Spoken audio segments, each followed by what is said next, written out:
Hey everybody, welcome back to the channel, and today we're going to be talking about the 2019 reboot of Hellboy, starring David Harbour. But before we get into that, remind you guys to please like, subscribe, hit the notification bell, follow me on all my socials, Instagram, Twitter, do all that stuff. All those links will be in the description below. And with that being said, let's get into the review. So Hellboy 2019 was the reboot that came out a few years ago. It stars David Harbour from Stranger Things. He was also in a lot of movie stuff before that, but he was more popular at that time from Stranger Things.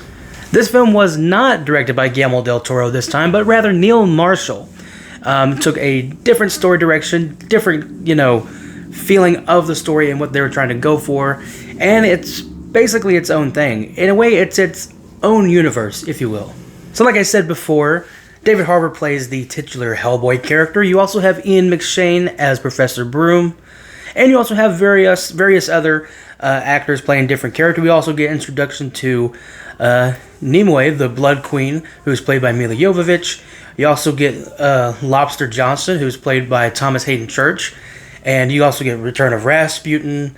You get Carl Cronin. Also very brief cameos, but they do show up in the film. But like I said, the main focus is the Blood Queen, like it's played by Milla Jovovich, who is Nimue, who was sliced into different pieces by King Arthur and was locked in different chests and sent all over the world. And little by little, this monster builds her back together and basically tries to put her back together to start, basically bring all the elves and the monsters and stuff, bring them out of the darkness and bring them to, the light, basically, so they don't have to hide from the humans and stuff like that anymore. One thing I will say about the tone of this film is that it plays itself more of a comedy rather than a action comic book film. The first movies were a lot more serious than this film, and they're acted different. The action is different. This movie is meant to be more of I would say a popcorn film, like an action comedy in a way, like the Marvel films and stuff like that. And it was definitely trying to emulate that look and feel throughout this film. One of the things about this movie that would kind of, I don't know if it fell flat, but there was some studio interference, they went back and edited some stuff, cut some stuff out, changed some things, and so the final product of the film is, kind of an amalgamation of, studio interference and stuff like that. Very different. They changed some of the stuff narrative-wise, and definitely changed the outcome of the film.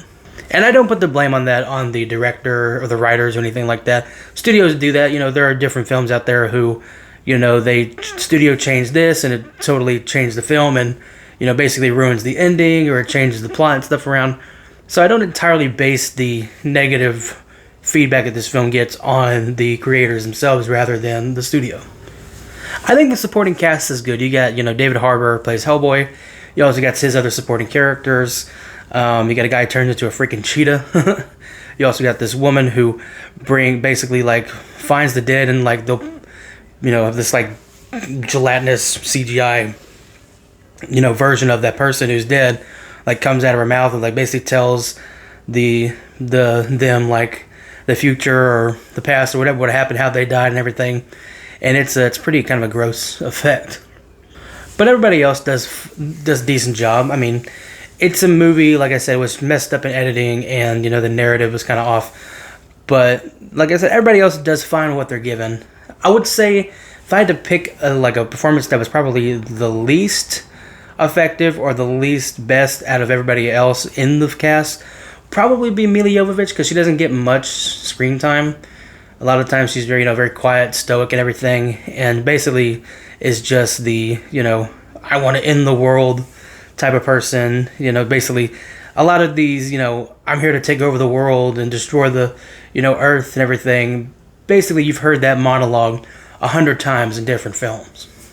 This movie does have some cool action scenes, but nothing too impressive. There's the giant scene, where they, goes against a couple giants, but it's, a lot of CGI. There's the early scene where we first see Hellboy where he's fighting, a vampire, but like I said, CGI.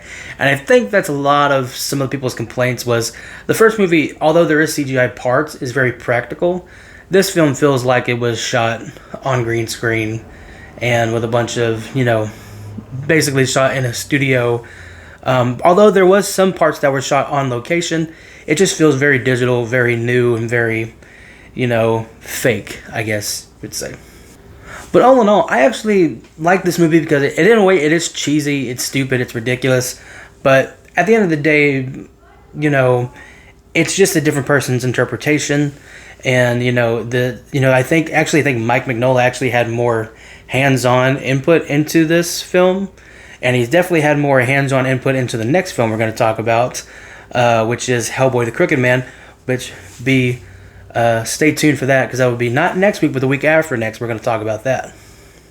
Like how we have the different Spider-Man universes, this is like its own universe, and it's definitely tried to do something different that ended up not being what the audience wanted.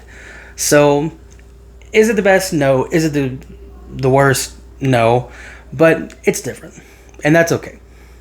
I do recommend you watch it if you haven't watched it in a while, or you saw it when it first came out, you hated it. I'd recommend you watch it now. I think you'll have some dumb fun entertainment out of it.